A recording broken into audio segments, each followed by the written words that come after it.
This is Peter Helland on the show Israel, and David Wemhoff is back this late Saturday afternoon. There's a scripture I used to always use way back, and I still like it, of course.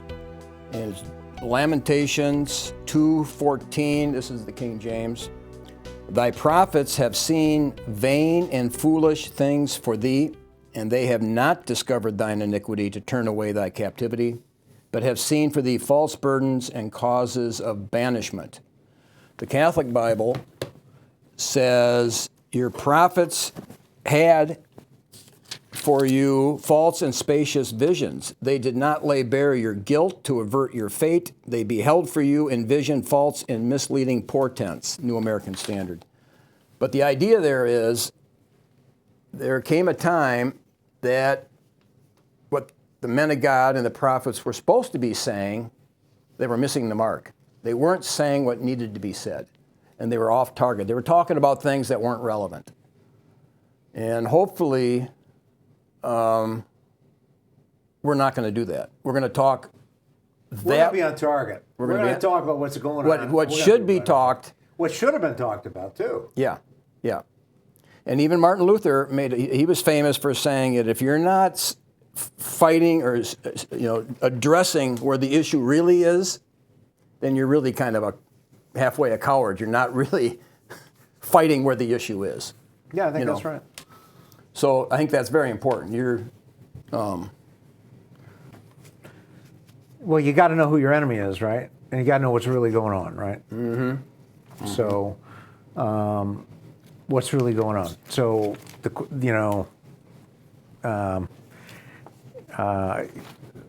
don't know. There's a lot to talk about today. They just acquitted Trump on the second impeachment hearing. Just this afternoon? Just this afternoon, just moments ago. So Okay. we're taping this just moments ago. And so the vote was 57-43. You had a number of Republicans that switched over. And people are wondering, what was this all about? We knew this is where it was going to end up anyways. So what's really going on here? People want to know what's really going on. And I think what you're seeing is a continuation of what began a long time ago. Okay, and in recent time, it really began with some intensity, with the Everson case in January 1947. Oh yeah, that's the big one Paul Fisher talks about. That's a huge one. Yeah. That's huge. But you have all these cases and all these activities since then that show a desire to destroy the American people. That's what you're seeing. And what's amazing to me is why no one ever picks up on that, or nobody ever talks about that. But can we say the American people, and especially their Christianity? Can you say that? What aspect of the American people are they aiming to destroy? You can, I think, say that you are seeking to destroy the manifestation of the natural law in the American people, as well as Catholicism. That's what you're trying to do. That's what these decisions from 1947 on showed a willful design and intent to do. But now in your writings, you'll say Catholicism or the divine positive law. Divine positive law or Catholicism. Okay. Because every society is required to follow divine positive law. That was set forth in Inter Mirifica, paragraph 6. For further clarification, divine positive law would be God's revelation of Scripture primarily, and then you would say also as interpreted through the Catholic Church. Well, the divine positive law would be actually the Catholic faith. And I guess I don't have that quote from Inter Mirifica, paragraph 6, but what Inter Mirifica paragraph 6 says is that you are supposed to follow the moral order in everything you do. And so that is really a repeat of what Pope Pius IX said in 1864. He wrote an encyclical called Quanta Cura, and in that encyclical, he basically alluded to some of his encyclical letters and allocutions that were made earlier that condemned liberalism, capital L, which forms the basis of the American society. Okay, can I just jump in on that one? Because when I read that one, I'm interested in that because I was just reading a quote by Pope Pius IX, 1866, because I was having some people comment like they were inferring that I supported slavery. And I said, no, I'm an abolitionist along the lines of John Henry Hopkins. And that didn't satisfy him. And so then I said, well, I side with Pope Pius IX, his view. And then I looked it up because I already kind of knew. And then I found his quotes where he totally says slavery in most all its aspects, unless there's abuse, is approved under the divine positive law. Well, and I say this because I just saw that there was a professor at St. John's University or something that got fired, and it was all over the news, and there's this attorney defending him. He got fired by a statement he made that wasn't even referring to slavery, but one person thought it was, and then he had to go, I totally condemn slavery at all, it's the worst thing. It's like, wow, the political correctness, and then where is the divine positive law? It's what people think it is, but what it actually is. It's the Catholic faith, and that's contained in the Catechism of the Catholic Church. So Pope Pius in 1864 was saying that these doctrines of liberalism are, quote, grievously opposed not only to the Catholic Church and her salutary doctrine and venerable rites, but also the eternal natural law engraven by God in all men's hearts. End of quote. Later on, he says he condemns a number of specific propositions that are part and parcel of liberalism. He says Pope Gregory XVI said that, quote, liberty of conscience and worship is each man's personal right, which ought to be legally proclaimed and asserted in every highly constituted society. These are ideas that Pope Gregory was condemning. And that a right resides in the citizens to an absolute liberty, which should be restrained by no authority, whether ecclesiastical or civil, whereby they may be able openly and publicly to manifest and declare any of their ideas, whatever, whether by word of mouth, by the press, or in any other way. But while they rashly affirm this, they do not think and consider that they are preaching liberty of perdition. Okay, so Gregory XVI condemned it. Pius IX condemned freedom of speech, and so did Sean Spicer, and so does YouTube and Facebook and other institutions. We all agree that free speech and freedom of the press are bad ideas. Everybody agrees with that. The question is, who is going to determine what is said? Well, the last show we had, YouTube took it down. That's right. Okay, yeah. Because I didn't know it, but they had just passed a rule, and maybe they sent it to me. I didn't see it. I had no knowledge of it, but the rule was referring to the election. Okay, and you were not allowed to say certain things about the election, and I'm so leery that if I don't know where the line is about what you need to say about the election. Well, then if you don't know where the line is, then how can that be a law, like Sir Walter Raleigh once said? If you don't know where the line is, how do you know what the rule is? Well, so it's arbitrary then. Yeah. That's what it is. So what's the line? Well, I don't know what the line is with any of the private interests. These are all private interests. YouTube, Facebook, Twitter, they're all private interests. So they can take you down. They can silence you if they want. But that's not quite, the American idea, is it? Because the American idea, that fueled the First Amendment and free speech is that, hey, if we talk about things, several things happen. We come up with good ideas. We find out the truth. We can find out who the troublemakers are, and we blow off steam from the system. Those are the four ideas behind free speech and freedom of the press. Well, that's all being deconstructed, isn't it? But they're doing it under the name of, somebody was just talking about this morning, that John Locke brought in the idea, kind of a radical notion of private property that wasn't there before. Well, why are they doing it? Why do they have free speech? Is for those four reasons, okay? Because they wanted a check on the power of the government, and they wanted a check on the power of the churches, and that's what allowed them to do it. And they also wanted factions. The First Amendment allowed them to do that, and it allowed them to control the churches, and it allowed them to control the government. It's a check on the government. Everybody knows that. It's a check on the government. That's why Sean Spicer said, well, George Soros was able to use the First Amendment to basically hurt the American people.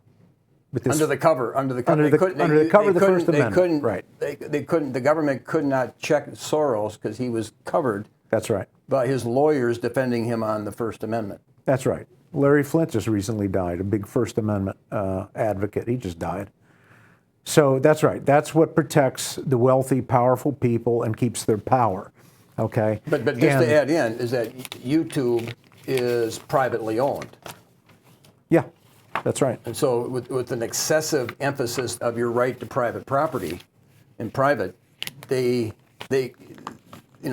protected. Right. Private property is highly valued in America and in liberal societies. Private property is very important. And so, yeah, it's almost a sacrosanct thing to have private property. Okay, so Pope Pius IX goes on and says, when set loose from the bonds of religion and true justice, no other end than the purpose of obtaining and amassing wealth follows, no other law in its actions, except the unchastened desire of ministering to its own pleasure and interests. So when you're taken away from the bonds of religion and true justice, what he's saying is that all you got is a society where people are going to pursue wealth. And the best way to pursue wealth is to have this sacred idea of the ownership of private property, which no one else can have because it's your private property. And so then you basically suck all of the value out of society from labor. You're able to control what's going on, to increase your profit margins, and basically control what some people have called the means of production. So that is what happens when you own private property, and there is absolutely no check on that ownership, whether it's religious or the government. Some time ago, I wrote a paper actually where I argued that the idea of expropriation by governments is a moral thing. They should be able to take the property that people own in private property and apply it for the benefit of others or to nationalize it. But then the reaction is, because communism, we've always were taught that the 10 planks of the Communist Manifesto is the abolition of private property. So it's a total reaction then to the abuse of private property? This is the lie we're being told by a lot of Catholics. And, I'm very critical of Catholics because I think Catholics have missed the point, as you started out talking about, how we want to focus on the right thing. A lot of Catholics have missed the point. This is not about Marxism today. This is not about Marxism. It's not about collective ownership of property. This is about a neo-feudalism. This is Professor Michael Hudson saying this, and Yanis Varoufakis saying this, okay? We're talking about a neo-feudalistic society. Can you define it, though? Where what that means is that the means of production and all the property is owned by a few people, a few corporations, and the rest of us are serfs, and we work for these people, and the government backs up those powerful private interests. Completely different from the Middle Ages, where you had a feudalism where people worked for the local lord of the manor. He was the local authority, right? But here we're working for private interests. Well, they got a lot of power. You talk about people who are employed and fired, they get at-will employment. You can get fired for nothing, and so you have fewer rights when you live on the plantation of some private entity than you do if you're working for the government. This is not sharing the wealth. This is, I think Church Militant talks about this being Marxism. It is not Marxism. We're not talking about Marxism here, people. Okay? We're talking about neo-feudalism. And this has got people confused. The Democrats are pushing an international capitalist, financial capitalist regime around the world. And Klaus Schwab is behind that with the World Economic Forum and all the people that go there. You've got media, you got intelligence, and you got financial capitalists that go to that meeting. And what they talk about in the Great Reset is about having the corporations organized in such a way to strengthen the corporations. And it's called stakeholder capitalism. And if you believe that that's for you to participate in the capitalism, you're an idiot, because it's not. Okay? It's about them trying to get legitimacy in the eyes of the serfs that are going to work for them. That's what it's about. And if you don't like that, well, they got a gulag for you. So where do we see this? Is like Walmart a manifestation of it? What's a manifestation of this? So somebody could say, yeah, that's what's going on here. Well, just look around. Look at how wealth is being concentrated. That's how you look at it. You look at where wealth is being concentrated. You have 1/10 of the percentage of the population of the United States is 50% of the wealth of the country. They call the shots. The billionaires call the shots in this. I mean, yeah, okay. You want to work for Walmart? What you get What do you get? 10 shares, and you get to work for. I'm a shareholder of Walmart, hey, great. Yeah, that, doesn't get you much. The reality is, in economics, size matters, okay? And the bigger you are and the more money you got, you know what, the more power you got. And another thing, too, is when you live in a system where everybody's created equal and we're all the same and we're all equal in the eyes of the law, you know what? The guy with more money and more talent is in a better position than you are, okay? That's the reality. And this is all crap. We've been told that, oh, we're all equal before the law. Okay, maybe so. But the guy who's got $10 billion in the bank can sure do a hell of a lot more than you can with 100 in the bank. And so they're going to have a lot more influence, because how is success and influence determined in America? What? By the amount of money. You just talked to somebody about that, didn't you? Mm-hmm. Okay. So where's, I brought some quotes here to quote to make it an interesting discussion. So the founder, I call this guy the father of our country. I think George Washington was just a hired hand. But Thomas Pownall was the founder of our country. He was a Brit. He was tied in very closely with the whole British economic system in the 1750s. He understood how the system worked. Okay, he was a governor in Massachusetts for a few years in the 1750s. He wrote something called the Memorial, most humbly addressed to the sovereigns of Europe on the present state of affairs. Okay, and he said, quote, that nascent crisis, that means the American Revolution, which at the end of the last war, that's referring to the French and Indian War, which ended in 1763, opened a new channel of business and brought into operation a new concatenation of powers, both political and commercial, is now at the beginning of this present war, that is the American Revolution, come forward into birth in perfect and established system. Now this is important. He writes, the spirit of commerce hath become a leading and predominant power. It hath formed throughout North America and hath extended to Europe the basis of a new commercial system. The rise and the forming of that system was what precisely constituted the crisis of that time, end of quote. So it was this love of commerce, which is really what fueled the American Revolution. Which came on the heels of the French and Indian War. So that war created something. It created something. What it did is it caused England to clamp down on the colonies. The colonies, as I've said before, was a third world. We were a third world. There were 13 little third worlds. And they had a mercantilist system, and they were there to serve the English, the home country. The colonies were the market for the goods.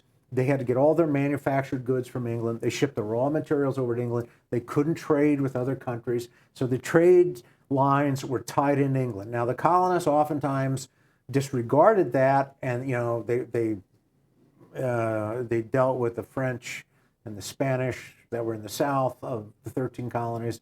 They did that, at the risk of the British clamping down on them. But what you had is you basically had a situation where the American colonies were being used for labor and for raw materials. And then the British said in 1763, enough, you're not going to go west anymore. We've had it. We just can't deal with this anymore. And the leadership of the colony said, well, enough of that. We can see that there's an enormous opportunity here to change the way commerce works in this world. And also, the British wanted to treat the Indians a lot better than we did. Well, yes, the English did actually treat the Indians in many ways better than the Americans did, because the Americans saw them as occupying prime real estate and interfering with various their commercial enterprises. Mm-hmm. So you had an enormous amount of opportunity here. You had great farmland, you had timber that you could use to build ships to go deal with the fish in the ocean. You had these huge fisheries that the Americans wanted to control.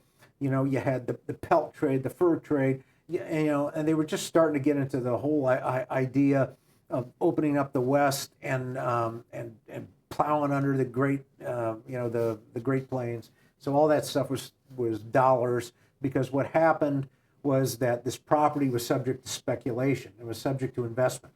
And so these guys were at the beginning of financial capitalism. The Americans were at the beginning of financial capitalism. They understood the importance of securities, of pieces of paper representing property interests in something, okay, and trading them and making huge amounts of money. And Aaron Burr and people like that were, they were thinking ahead. George Washington was thinking ahead. Governor Morris was thinking ahead. All these guys were thinking ahead. Charles Beard wrote about that. He said most of the guys that were at the Constitutional Convention in 1787 had some interest in personalty, not necessarily real estate, but in personalty. And the guys, what that means is you got business interests, you got intellectual property, you own paper, you have you're owed money by people because you lent money, so you hold promissory notes, you got stuff like that. That's called personalty. Okay, it's not like real estate, like houses and fields and stuff like that. The Southerners had a lot more personalty, but they were underrepresented at the Constitutional Convention. They only had, 14 delegates there.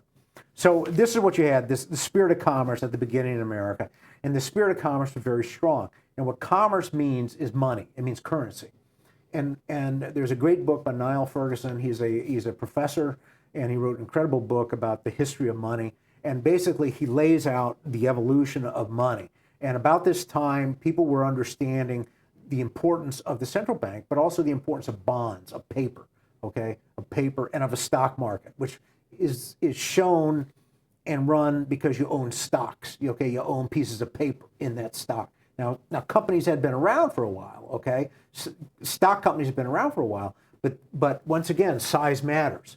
And if you have a very large area where you can trade, and a very large area where companies can extend their wealth and their power, okay, then what you get is more value and more companies and more trading and more potential to make money. Right, but the danger is, the Bible says covetousness is as idolatry. And remember, I was in... That's why you have to temper it with divine positive law. Right, and I sent you that quote on that commerce building. Yeah, that was a great quote. But it kind of made it like making commerce kind of a goddess. I mean, it was like the quote itself kind of had an idolatrous. Well, right, and that was by George Bancroft. And who was George Bancroft? You know who he was? The historian, wasn't he?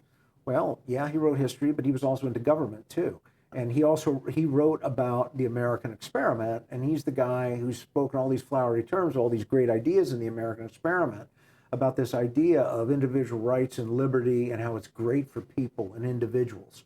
Okay, well, so that's part of the political economy here that commerce involves, because in order to have a lot of commerce, you need people who are involved into a lot of commercial activities, a lot of needs and wants. You need markets, so you need to open people up who are very materialistic or are growing in materialism, who want different things, need different things, and so commerce is there to satisfy it. Commerce deals with money. So this is all part of a political economy which takes man away from the soil, puts him in cities, working where his labor is bought and sold, and doing things with his hands to create things, to manufacture things, but also, too, that allows people to finance that kind of effort. Okay, so you finance that effort, you get an ownership interest in that effort, and then you can sell the financial instruments, okay, and make money from that. Okay. But this is a huge shift from the Puritans they called themselves pilgrims. You know, the scripture says we're pilgrims and strangers. That's who we are as a Christian. Right. So we're not here to create a utopia and create wealth and live super comfortably. That's not really the main goal of a Christian. But they're shifting off of that model into the pursuit of happiness by accumulating wealth. Isn't that what we're seeing, a shift for this? I think that's what you're seeing with America. I think America was based on that. That's pretty much in the DNA of America. America was founded by the British in the 1600s. You know, this was settled rather by the British in the 1600s for that purpose, to basically make money. But the Puritans originally, some of them had this for religious freedom, and that the Mayflower Compact was extending the kingdom of God, and it was about living a holy life. That didn't last. It didn't last, did it? The religions didn't last. It didn't transfer to the next generation. The religious liberty that they were given didn't last. That religion didn't last. But they were sent over to the United States or to America to work and to make money and to make things happen. By the government. They were workers, yeah, they were workers. So that's what the British government said. Okay, well, you dissent religiously, you go over there. And so now you got the founders in America who are tied up with this idea, these different ideas, but this different reality. The American founders are saying, gosh, we got this reality with all these different groups of people. And, how do we put them all together? This is a pluralistic society. And how do we put all this stuff together? How do we make it work? Well, we need their help. So we got a practical problem. And so this is, American pragmatism. American pragmatism begins at the beginning. We have to make this work. And if we're going to beat the English and create our own financial, economic empire over here, well, and they use the word empire, if we're going to do that, well, then we have to get everybody on board. So we need their support. So we'll talk about religious liberty, and we won't talk about, established churches, and we'll have freedom of religion, and we'll advance that thing, okay, to get people on board with us to resist, this tyrant. We won't tell you what to believe about God. We'll leave that up to you. Yeah, that's right. Where the old way was, no, we're going to play an active role in establishing the divine positive law. Right. And our legal system will be generally based on the divine positive law. That has always been the Catholic doctrine. That's always been the teaching of the Catholic faith. And not just Catholic, up till America, all nations in the Western, in Europe, referenced the divine positive law in their law. They always referenced Jesus Christ, and they always gave a special position to the Catholic Church, because once the Catholic Church is established, it has real authority. It has real power, not just against the government, but against the private interest, the individuals who sit there and try to make a lot of money. But their authority is the notion of truth. The notion of truth is where their authority is. So truth and authority went together. That's right. But now, the correlation between truth and authority today is like... I think there's a big question about that. So what you've got, okay, so Alexander Hamilton and James Madison said some interesting things. And Alexander Hamilton, after the Constitutional Convention, he said, and this comes from his papers, it was not published actually, but it was in his papers. Quote, it was supposed to go into an article that was published back in 1787. It never made it. He kept it out. So what he wrote was, quote, "The new Constitution has the goodwill of the commercial interest throughout the states, which will give all its efforts to the establishment of a government capable of regulating, protecting, and extending the commerce of the Union. The goodwill of most men of property in the several states who wish a government of the Union able to protect them against domestic violence and the depredations which the democratic spirit is apt to make on property. The hopes of the creditors of the United States that a general government possessing the means of doing it will pay the debt of the Union." That's very important. Against its successes is to be put the opposition of all men much in debt who will not wish to see a government established, one object of which is to restrain the means of cheating creditors. The democratical jealousy of the people, which may be alarmed at the appearance of institutions that may seem calculated to place the power of the community in a few hands and to raise few individuals to stations of great preeminence, end of quote. Well, so what's he talking about there? One of the provisions of the Constitution was to guarantee the debts of the Continental Congress, and also that debts that were incurred by the revolutionaries during the American Revolution. That they would be paid. Make sure they're paid, right. And so Hamilton made sure that happened when he was Secretary of the Treasury. He made sure people were paid. That's very important. If a government pays its debts and pays the debts of its predecessors and interests, then that government has real credibility with businessmen, okay, with financial capitalists. They can trust it. It has created the structure by which you can establish safe capital markets, okay? Another part of having the proper structure is to be able to put a check on what he called the democratical jealousy of the people. In other words, if you're a debtor, we don't want you to go out and take over the legislature and cancel all the debts, because that's bad for business too. That destroys the financial capitalists. And by this time in human history, humanity understood that money is a very useful thing. And it's a very powerful thing.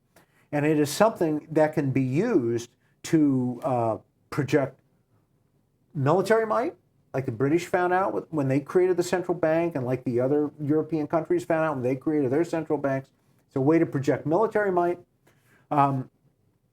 Money can also be used to basically advance technological advances, benefits in times of war or in commerce or in agriculture. So money is a means by which a lot of these things can happen. They understood that.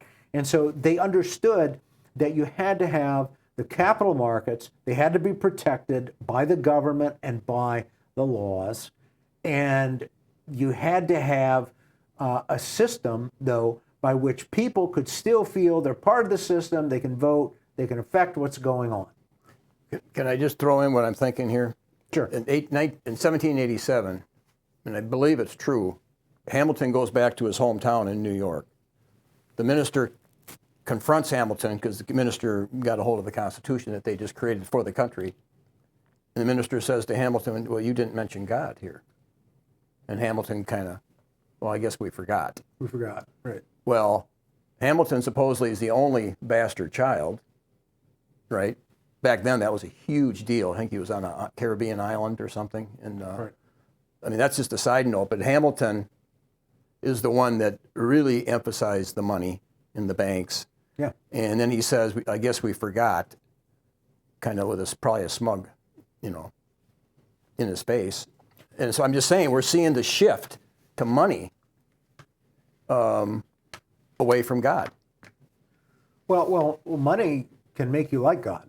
Money can buy a lot of things. It buys power, it buys influence. It's very worldly, it's very material. Solomon said, does a money lot of things. answers everything, right? It can answer everything. I mean, that's the reality of it. And so that's what they understood. And James Madison understood that. He said this in Federalist 10, and some of the people watching may know this quote. He said, quote, "The diversity in the faculties of men from which the rights of property originate is not less an insuperable obstacle to a uniformity of interests. The protection of these faculties is the first object of government." Protection of private property? Protection of these faculties, the faculties of men from which the rights of property originate. Right. That's right. So basically, That is he's the really first taking object Locke of government. And he's taking Locke there and emphasizing the absolute importance of private property, how it has to be That's right. elevated more than it ever had been. More than it ever had been. So that's an essence of the experiment. It's sacred, and it's sacred to this day. And it used to be said the pursuit of happiness was the Pursuit right. of property. Right. So it's interesting how they kind of cloaked. From the protection of different and unequal faculties of acquiring property, the possession of different degrees and kinds of property immediately results. And from the influence of these on the sentiments and views of the respective proprietors ensues a division of the society into different interests and parties. End of quote. Government is supposed to mediate, to arbitrate, to be the traffic cop on all these interests, but it's supposed to encourage this incredible material creativity that can be monetized. That's what Madison was saying. That's what commercial interests are about. And would this ultimately lend itself to creating an empire, potential for an empire? I think there's no doubt that the Americans were on the march from the very beginning. And that Patrick Henry, the famous quote, they wanted him at the Constitutional Convention, and he would not go. Right. And he's famous for saying, "I smelled a rat." But reading in between the lines, it looked like he was not for the glorification of America, an empire. He didn't want that. Well, I think that he and a lot of other anti-federalists understood that the new Constitution, and they wrote it in the Anti-Federalist Papers, would destroy the economies of the states, or of the colonies. I guess they were states at the time. So it destroyed the economy of the states. And so they would lose control, because what would happen when you have the Interstate Commerce Clause in the U.S. Constitution, when you have all the minting of coin, or the creation of money and U.S. securities in the U.S. Constitution, then what you have is basically a giant free trade zone with a single currency, like in the EU. So what you got now is huge markets, and you have huge markets. That means a lot of money.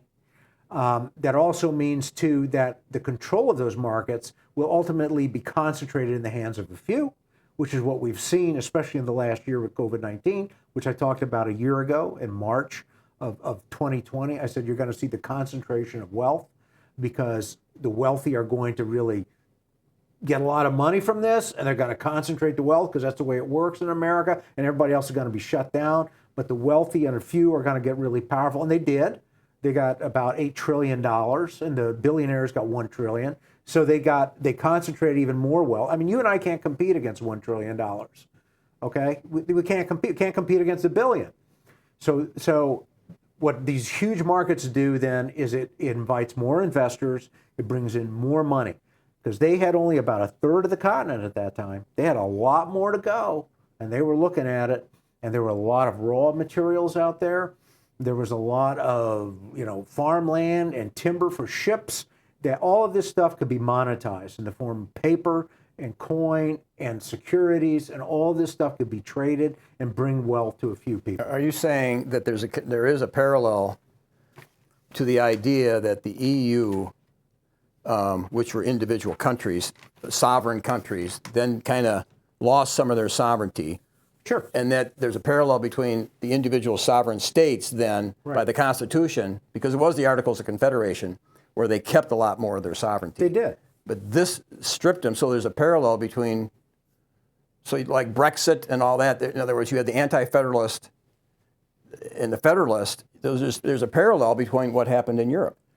Well, I think, yes, there are. The Americans wanted the EU.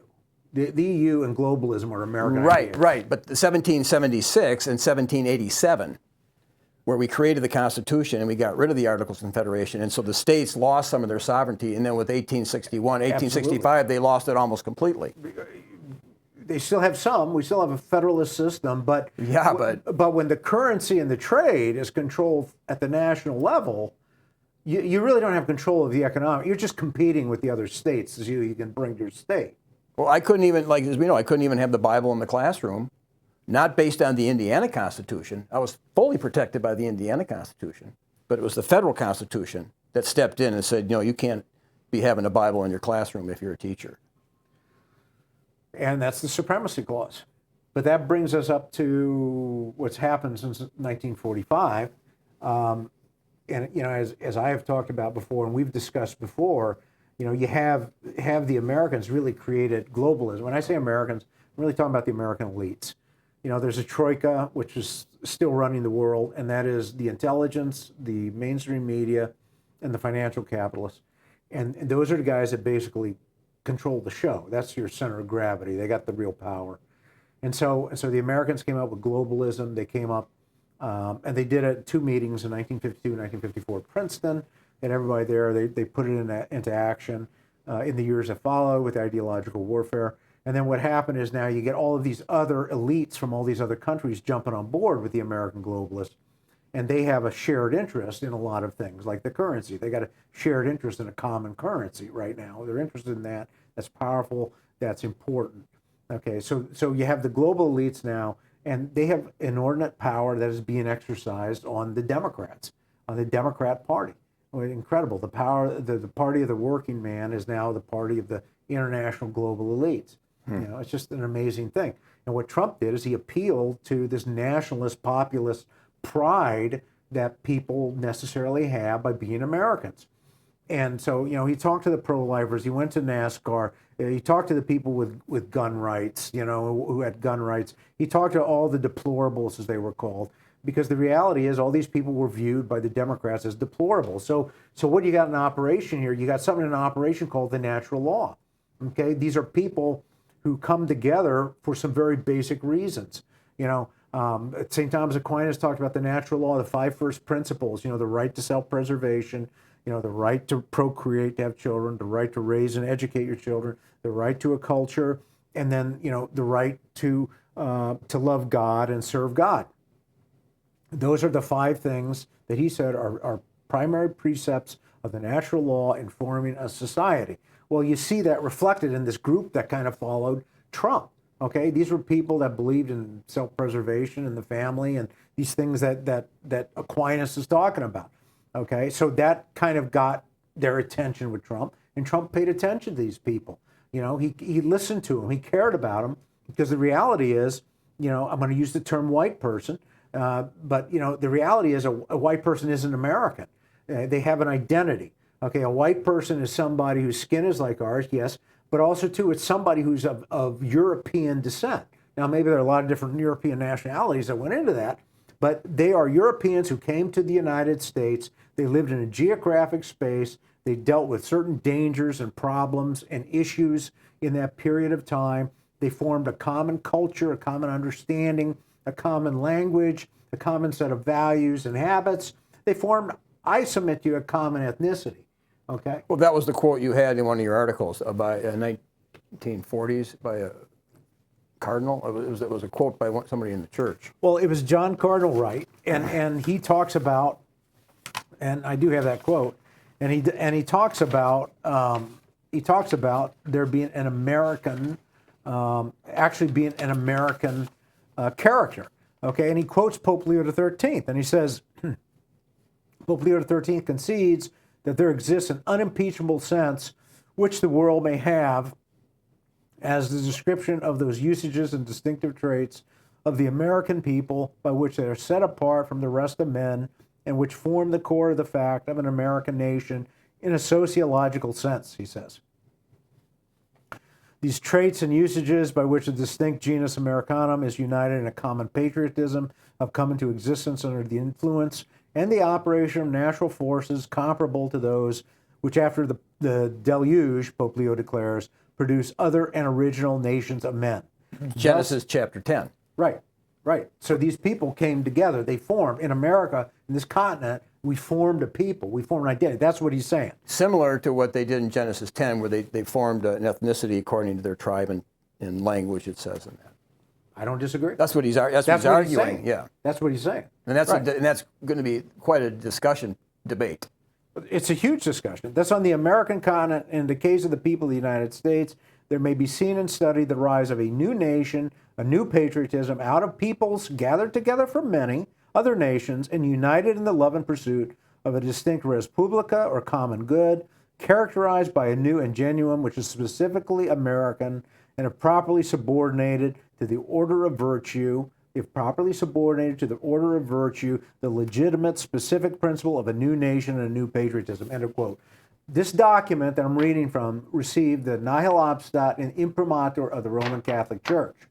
Okay, so what Cardinal Wright was saying here, he was saying that if there is a natural progress, there's a natural law creation of people, of ethnicities, okay? It develops over time.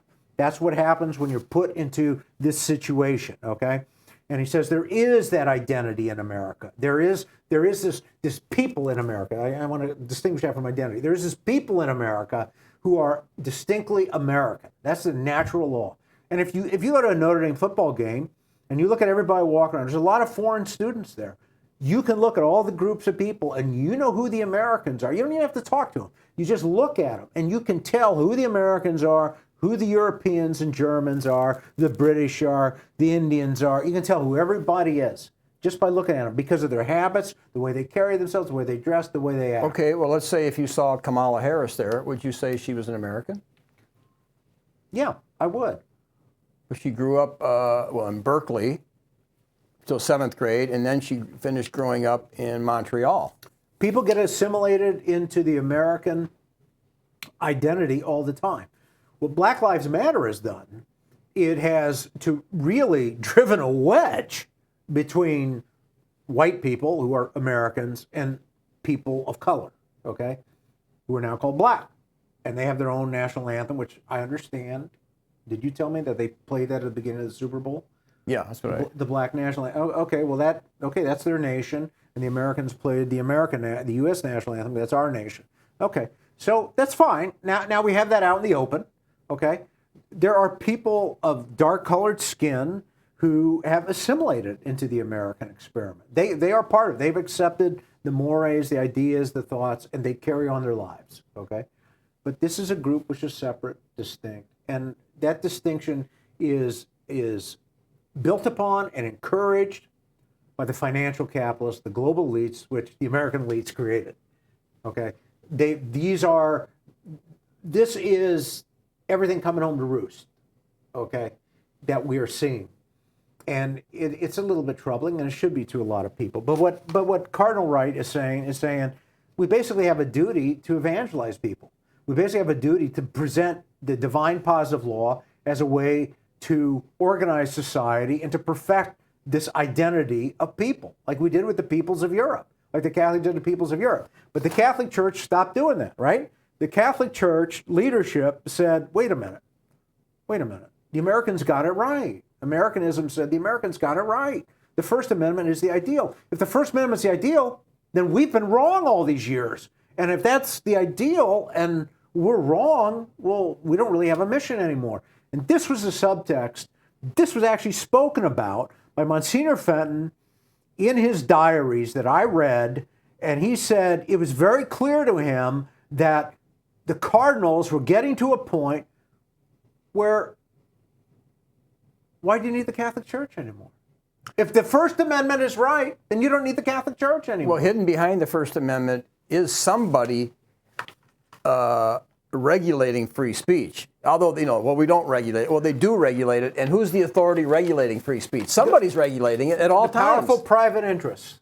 But right, you're saying it should be the Catholic Church, and I'll say / divine positive law ought to be the measure of whether speech is right, where it should be censored or not. Inter Mirifica is the document that sets it out. So the state and the church are supposed to work together. What's supposed to be said, so you don't cause divisions. You give people legitimate culture.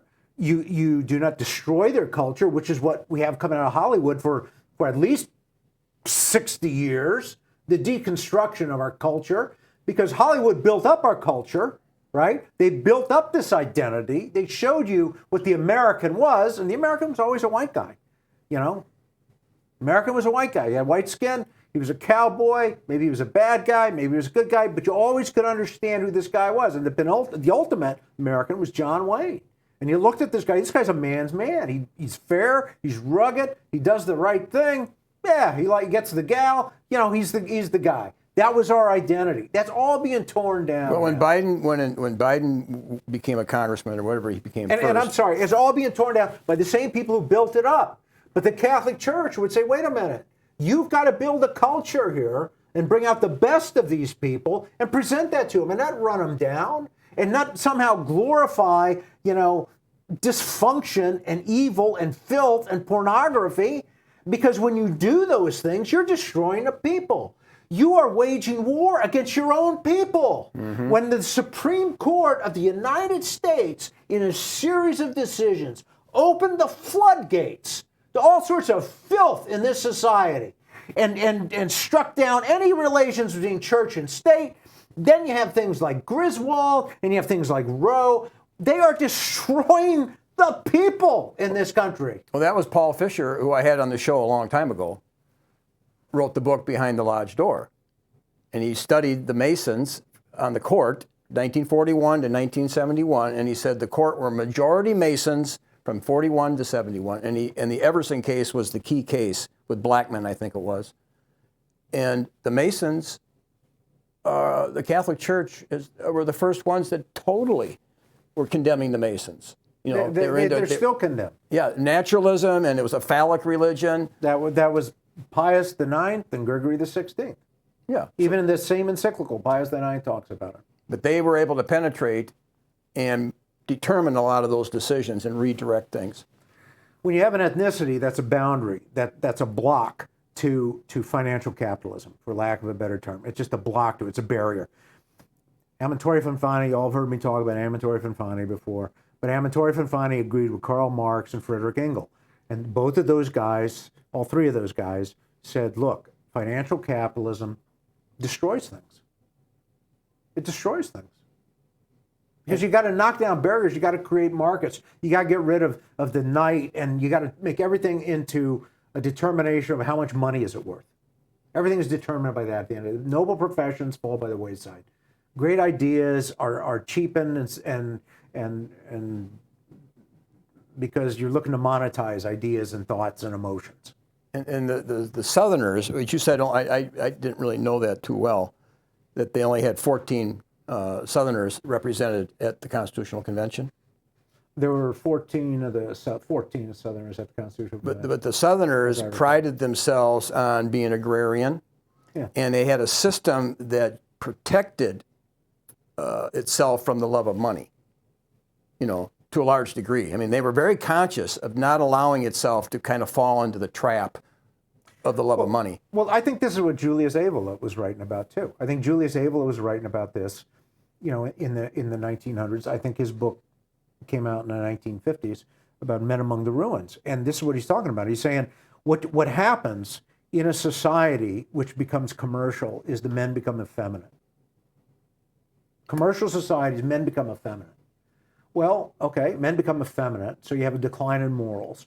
And the physical labor, which is required when you work a farm or you fight wars, that makes a man a man. Well, they were saying that at church this morning. They were quoting Genesis. The punishment on the man is by the sweat of your brow. And if you're into commercial, you're kind of bypassing that. That's right. You're wheeling and dealing. That's right. You're wheeling and dealing. You're doing a lot of other things that basically tear down barriers to the flow of capital, to the creation of markets, to the making of more money. Everybody just becomes these little bouncing individual that run around and do whatever they want to do, and we're all cut off from each other, and so we're just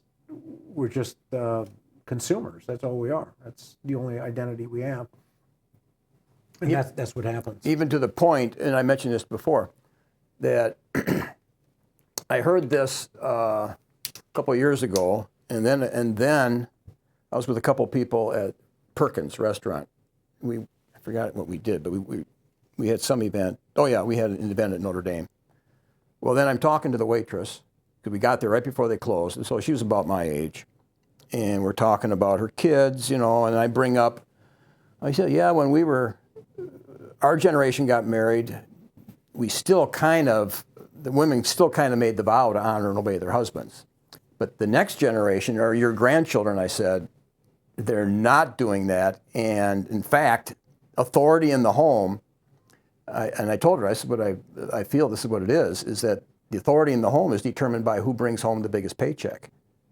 And she was like a liberal kind of woman, and she totally said, well, that's true. I mean, she just said that is a fact.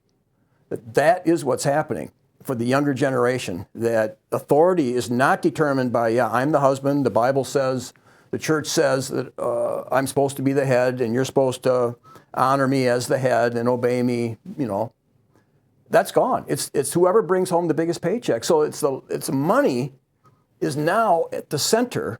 Yeah. And then if you love to be in authority, then you're going to love money. So you can't get a stronger motivation to love money because you want to be in charge. Yeah, because money is all things. The more money, the better you are at making money, and the more money you accumulate, the more value you have as a human being. The more power you have as a human being, the more you can realize your dreams, the more you can do what you want to do. But if you're good at knowing how to make money, is that a virtue necessarily? Well, it's considered a virtue now. It's considered a virtue now. Did the church fathers think that was a virtue just because you were skilled at figuring it out? I'm going to turn to you for the answer on that one. I don't think they did. No, because it leads to conniving.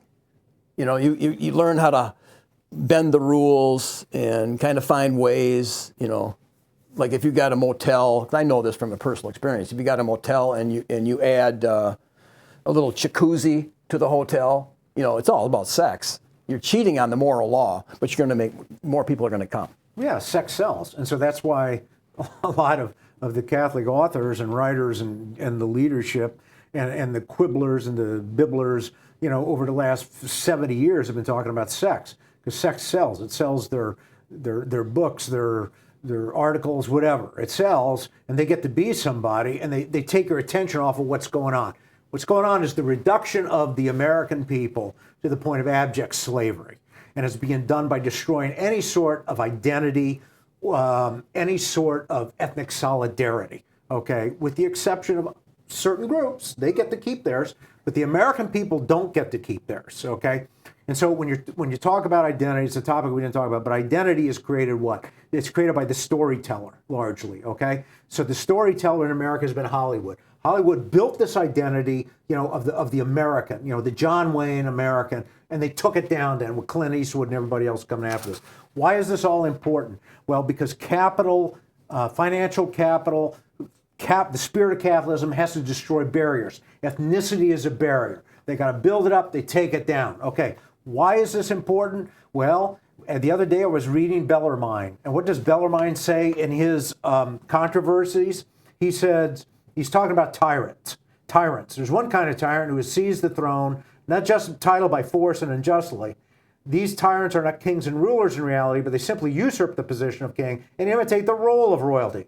Now, there's another sort of tyrant, he says, who, although he is the true ruler and holds the throne by a just title, nevertheless rules tyrannically insofar as concerns his use of governmental power. Important here. For to be specific, he either turns all things to his private advantage, neglecting the common advantage, or else unjustly oppresses his subjects by plunder, slaughter, corruption, or the unjust perpetration of other similar deeds with public effect and on numerous occasions. End of quote. So when you say that pornography and abortion and contraception and no prayer in school and separation of church and state, when you say all these things are protected by the United States Constitution, our sacred holy document of this society, you're saying that is acceptable, virtuous conduct if you engage in those things. Yeah, that message is getting through. And so that destroys people. Well, yeah, because then they might, I can be a lesbian and there's no moral problem with it. Or things like that. Right. So that's all I wanted to say today. I know we're getting out of time. Thank you for having me on.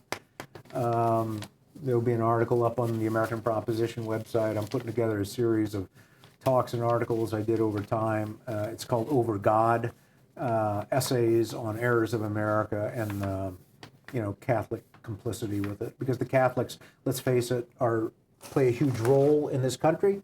The President of the United States is Catholic, though we can argue whether he is or not, but at least nominally he's Catholic. Speaker of the House, 6 out of 9 of the Supreme Court justices, a third or a fourth or half the House of Representatives is Catholic.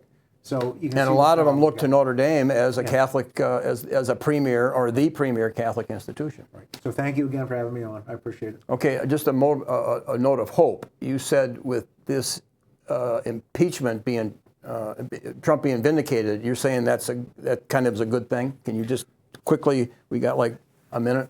Well, we were talking before, and we just got word, of course, that Trump was acquitted. So. The question everybody's asking now is, so why did you guys bring this? Why did the Democrats bring this? Well, one, they're afraid of him. Okay, and they did it to demonize his followers. So now what you've just done is you've just hardened in his 75 million voters, which is probably 150 to 200 million people, and you just confirmed him. So the Democrats lost points on that one. I think they look terrible. I mean, even before I came in here, I was reading the headlines. Everybody from across the spectrum is screaming at the Democrats, criticizing them. Well, we knew this was going to happen. Well, praise God. We'll see what happens. We'll see what happens. Okay, this is the show Israel with Peter Helland and David Wemhoff.